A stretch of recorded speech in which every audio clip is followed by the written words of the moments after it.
Masa PC kalian udah keren, RGB, berlampu seperti ini, tapi stick yang kalian pakai untuk nge-game itu polosan kayak gini. Nah, jadi aku sarankan kalian kalau mau bikin mantap jangan tanggung-tanggung. Dan di sini aku ada satu buah gamepad RGB desain cakep, dan ini cocok banget untuk setup aku karena ini adalah gamepad berwarna putih, dan kalau gamepad aku biasanya ini Rexus Asta dan ini warna hitam polos, dan gripnya juga standar. Tapi kalau kualitasnya sih oke, harganya juga murah. Tapi di sini ada yang lebih cakep, yaitu dari brand Ryunix, dan bentuknya seperti ini, warna putih, dan di sini ada RGB-nya. Nah, kita bakal lihat semantap apa RGB-nya. Jadi kalian jangan skip. Kalau nonton sesuatu itu jangan nanggung-nanggung. Nanti di komen kalian tanya lagi, Bang, ini bisa ini enggak? kalian tengok aja video sampai habis, nanti kalian bakalan tahu. Dan kalau kalian penasaran sama harganya, kalian silahkan cek aja keranjang di bawah ini, atau link pembeliannya udah ada di kolom deskripsi. Oke.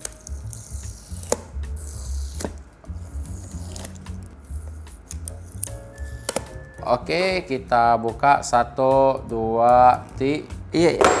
Kemudian di sini ada dangle-nya 2,4 GHz Ryunix SIP. Kemudian kita dapat gamepadnya, tapi gamepadnya terakhir karena kita lihat dulu untuk kelengkapannya. Oke, jadi di dalam terdapat kitab suci. Kitab sucinya seperti ini, kita buka. Kayak baca proklamasi aku ya kan. Kemudian kita dapat kabel, tuh 2. Sip, udah Type-C, dan panjangnya lumayan ya, sekitar 1 meter lah. Sekarang kita lihat aja dulu gamepadnya gimana. Oke, 1, 2, 3. Sip, mantap kali Wak. Ini sudah Hall effect, dan ini ada tombol on off-nya.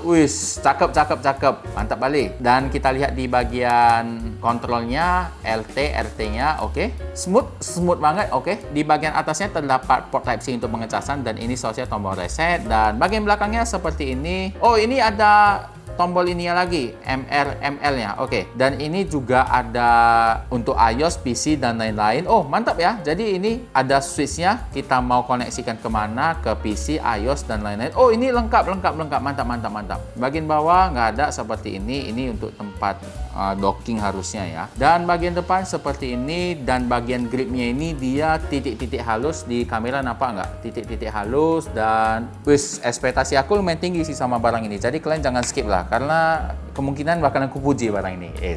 Dockingnya seperti ini, dan kalau misalnya kalian mau cas, kalian tinggal gini aja. Nah, kalian tinggal dudukin aja. Dan untuk kabelnya itu, kabel pengecasan kalian colok di belakang aja. Jadi kalau kalian mau ngecas kayak wireless charging gitu loh. Nah, yaudah kalian tinggal taruh, udah selesai. Nah gini taruh, udah mantap kali. Dengan harga semula ini mendapatkan desain, kekokohan, dan fitur seperti ini, menurut aku oke banget. Dan kalau kalian penasaran harganya, kalian silahkan cek aja di keranjang bawah, dan link pembelian termurahnya juga ada di kolom deskripsi. Oke. Padat. Di bagian sini aja lah yang standar. Bagian depannya sisa ini oke banget, dan kalau kita bandingkan sama Rexus, oke, sedikit lebih kokoh yang ini, tapi nggak terlalu jauh. Oke, kalau Rexus nih kopong dia.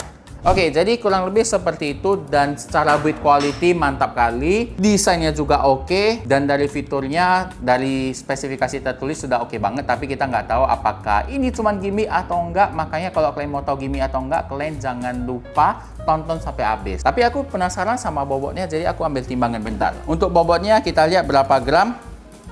285 gram, jadi seberat HP lah ya kurang lebih. Oke, dan kalau Rexus ini dia lebih ringan karena lebih ringkih juga. Nah, 186 gram. Jadi dari segi build quality tadi oke banget, dan kesolidannya ini atau kepadatannya, nah kalian bisa lihat sendiri. Dengan bobot yang segitu beratnya, sudah pasti kalian pasti pernah ngerasain satu barang yang dia beneran solid. Nah, ini solid banget. Nah, jadi kurang lebih seperti itu. Dan ini kayak stick PS beneran sesolid itu. Dan karena kita udah melihat desain build quality-nya semua cakep, aku wajib coba dulu selama kurang lebih beberapa hari untuk hasil review lebih lanjut. Kita masuk ke hari berikutnya. Oke, aku udah pakai gamepad Ryunix G90 ini selama kurang lebih seminggu, dan aku bisa bilang gamepad ini berhasil menyajikan sensasi premium mulai dari handling, desain, dan juga fitur yang ditawarkan. Cuman ada beberapa bagian yang perlu kalian catat sebelum kalian beli, karena kalau semua bagian gamepad ini bagus, udah pasti Razer Lexus maupun Logitech gulung tikar lah, nangis di pojokan karena terlalu bagus. Langsung aja kita bahas. Untuk handlingnya terasa padat dan solid, mirip-mirip kayak gamepad 1 jutaan. Untuk tombol action padat, D-pad-nya agak keras, analog empuk yang ketika dicoba di game tester, dia average error-nya itu ada di 21%. Jadi untuk game yang super presisi agak sedikit kurang ya. Tapi di penggunaan aku nggak ada ngerasain error ya. Ya kayak normal aja gitu. Tapi tetap aja di tesnya itu ada 21%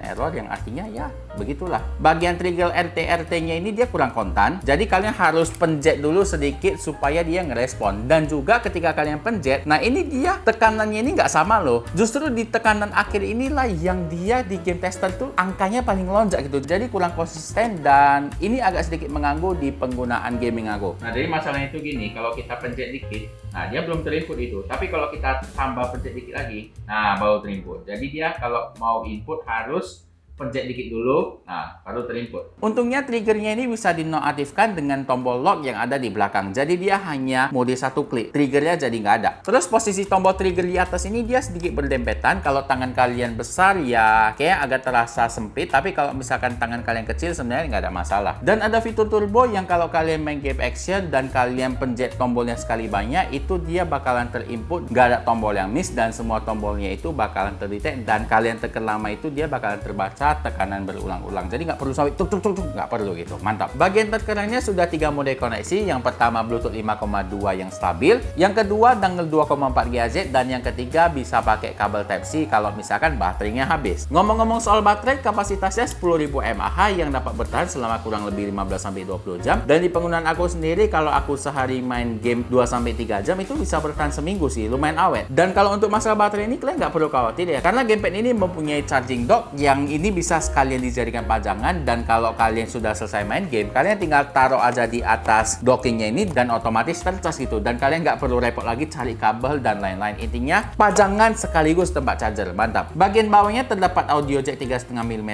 yang hanya support untuk Nintendo. Kalau untuk PC, HP dia nggak bisa. Pertanyaannya, bang, gamepad ini bisa di customize nggak? Secara default, Lunix ini belum memiliki aplikasi tersendiri, tapi dia support aplikasi ketiga, terutama kalau di Android sudah support Keylinker, dan di dalamnya kalian bisa customize sesuka hati kalian. Dan kalau di PC juga itu banyak sekali aplikasi pihak ketiga untuk customize gamepad, tapi tetap aja dia tidak memiliki aplikasi tersendiri. Dan harapannya ke depannya semoga ya Lunix bisa buat aplikasi sendiri dan bisa setting RGB-nya ya, terutama karena RGB-nya ini bagus. Kalau bisa di customize kan lebih mantap gitu. Untuk kesimpulannya, bang, gamepad ini layak untuk dibeli nggak? Gamepad ini sangat layak untuk dibeli kalau misalkan yang pertama kalian sangat membutuhkan gamepad yang bisa untuk semua device, Nintendo, Android, iPhone ataupun PC, dan juga kalian mengutamakan tampilan, fitur yang lengkap, handling yang nyaman, baterai awet, gengsinya dapat. Kalau misalkan kalian live streaming gaming ya ada RGB-nya, tombolnya juga lumayan nyaman, dan semua poin tersebut bisa kalian dapatkan kalau misalkan kalian beli gamepad ini. Dan kekurangannya adalah terutama di bagian triggernya. Hall effect-nya itu dia kurang kontan. Jadi kalau misalkan kalian main game yang